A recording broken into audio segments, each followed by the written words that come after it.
Hey you guys, hello and welcome. I hope you guys are all doing really well. I wanted to make a quick video on avocados and kind of how to grow them as a houseplant. I know there's a whole myriad worth of videos on YouTube explaining how to dip the pits in water. Usually they puncture them um, with a toothpick and then they usually propagate them that way. But I didn't want to be one of those videos simply because there's so many of them on the internet already. But interesting stuff too, and honestly, creds to those creators because a lot of them are really well done. But I wanted to talk more about the history of this plant. I wanted to talk about kind of more of the culture of growing it as a houseplant. So the Persea americana is the Latin binomial name of this plant. It's in the Lauraceae family, so the laurels. Its higher classification is bays, so bay leaves. It's native to Mexico. The word avocado comes from the Aztec word ajuatl, and it's been colonized all over tropical America, all over tropical parts of Southeast Asia too, and it has a widespread cultivation around the globe these days. It's a very economically important crop. And yeah, so I wanted to talk about three varieties. The one I have behind me here is the Murashiga avocado. It has kind of a medium-sized pit, so this here is the Murashiga avocado pit. This one here is the Hall avocado, a little bit of a smaller pit. And this is by far the most common. This here is the Hass avocado. This is the one that's most commonly produced in North America, namely California. So the Murashiga avocado. This one over here is most produced in Hawaii. It's produced mainly on the Big Island in Hawaii, so the South Island. It's a little bit of a newer variety. It was bred in the United States. And what else should I say about it? It's a little bit less cold hardy than the other ones. So I wanted to talk about how growing it outside versus inside. So I know a lot of people down in Florida, California, these warmer areas tend to have a lot of success just planting these out in the backyard. This is good if you have a really airy, well-draining soil profile, if you get a lot of ambient humidity but not a whole lot of intense rainfall, and summers that are characterized with a little bit more of a dry weather pattern, they tend to do a lot better. But in respects to growing these here as houseplants, I find that they need bright, diffused light, not too much direct light because it does tend to burn them a little bit. And they like to have kind of, as a rule of thumb, I will actually put my pinky finger down into the growing media. So right here I just have some vermiculite, some cocoa coir, a little bit of, um, what's that stuff called? Peat, and a little bit of bark mulch. That's kind of what my growing media here is because it's very well aerated. So if you just put your finger down in the soil and you feel moisture within the first couple of phalanges of your pinky finger, then that means it's not time to water yet. It likes to go bone dry within this top profile of the soil before you water it again. I recommend having an ambient humidity of about 70-75% just for the foliage. That's one of the problems this plant actually had. It kind of went a little bit crunchy, that dreaded kind of brown that a lot of horticulture people don't like. And that's just because this plant didn't have high enough humidity. It's really hard to get the humidity up here in the winter because we all have our heaters cranked up and it gets too hot indoors because of our heaters trying to overcompensate. So for that reason, I failed to keep the humidity above 70% and unfortunately lost this leaf. Excuse me. So naturally speaking, this plant can grow 30-35 feet tall and have a spread of upwards of 40 feet. So it's a huge tree. Down in Mexico, Guatemala, the trees there are just fantastic. I remember growing up being in Guatemala and we saw this orchard of avocado trees and the stems, the trunks were just ginormous. So I don't think a lot of people realize how big avocado trees truly are.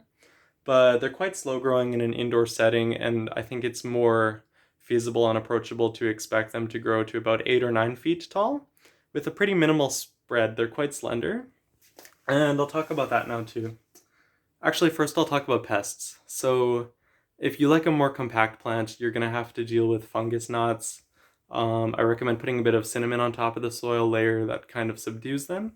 And they're also susceptible to a little bit of scale insect pressure. I recommend just trimming off any leaves you see any scale on. That kind of gets those out of the way. And yeah, what was I gonna... I kind of lost my train of thought. What was I talking about? Oh yeah, pruning. So I'm actually doing this on purpose. You might think it looks super leggy, but I'm doing this on purpose. I'm trying to make it into a topiary. So I've just been pruning off some of the lateral buds. This just gives it more of an erect form, and then at some point I'm going to pinch off the top and then produce a mass of lateral shoots. Trust me, that works really well. If you just pinch off the top growing point by about a centimeter and a half, you're going to get lateral shoots from these nodes down here. That's just corrective pruning if you want it to be a bushier plant. However, that's not what I'm going for. If you want to grow them as a topiary, I recommend eventually staking them up with a bamboo pole just to keep them more erect. And yeah, so it has this really nice lanceolate shaped leaf. It's somewhat glossy. It's just really beautifully veined, netted venation. And then it grows into this ovate, somewhat obovate, darker, lustrous leaf as it matures. This plant will let you know if it needs water. I'll show you on this problematic leaf. If it needs water, the petiole of the leaf will flex and bend like this.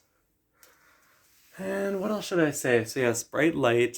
If you want to grow it as a topiary, just cut off those lateral shoots. If you want a more bushier bush, regularly pinch the tops of the growing point and it should grow more lateral shoots from the nodes. It's cold hardy to about 0 degrees Celsius, the Murashiga one. And then some of the other ones like the Hass and the Hull Avocado are a little bit more cold hardy. They're a little bit more forgiving, but they don't like too hard frost. They will take 1 hit or 2 hits maybe in the season with a bit of frost, but they're not too forgiving if you keep on neglecting them. I recommend repotting them every second year if you're growing them as a house plant just to rejuvenate the soil. I've been watering mine with this Schultz liquid feed fertilizer. So this here is 10-15-10 fertilizer. That's probably going to show you guys backwards because my camera. But it likes really infrequent small feedings. So this here says 7 drops of water per liter of water every time you water. I've been doing 4 drops just to keep it a little bit low because of the way I'm training it, it doesn't have a lot of foliar growth. The growing period of this plant I find is when there's a lot of temperature change. So I find it shoots more growth for me in March and October. October, when we're getting into the winter cooler months, I find it tends to shoot out a little bit of growth. And then also in the spring, March, when you start to pick up for the spring. And another thing a lot of people are actually voicing their concerns about online, especially on Reddit I've noticed, is the lack of bark. So many members of the bay leaf classification will not grow a lot of bark while they're juvenile, and it'll remain green. This is just a perfectly normal aspect of this plant. Now this plant over here is almost 3 years old, so just to give you some scale, they're a little bit slow growing, but if you give them that bright light that they like, they'll grow a little bit quicker for you. I think a good humidity target for this plant is about 70-75% ambient humidity.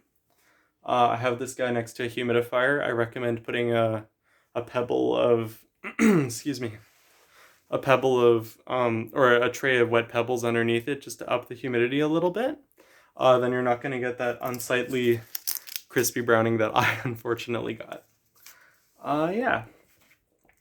There was one more thing I really wanted to say about this plant and can't remember. Oh yeah, if you're expecting fruit set on this plant, don't expect it for the first 7 or 8 years indoors. They're quite slow to mature. It'll definitely let you know it's about to flower when this area here starts to engorge a little bit. The flowers have 5 petals and they're white and they're somewhat fragrant. The leaf shape also changes. It becomes a little bit more blunt on the apex when the plant is about to flower.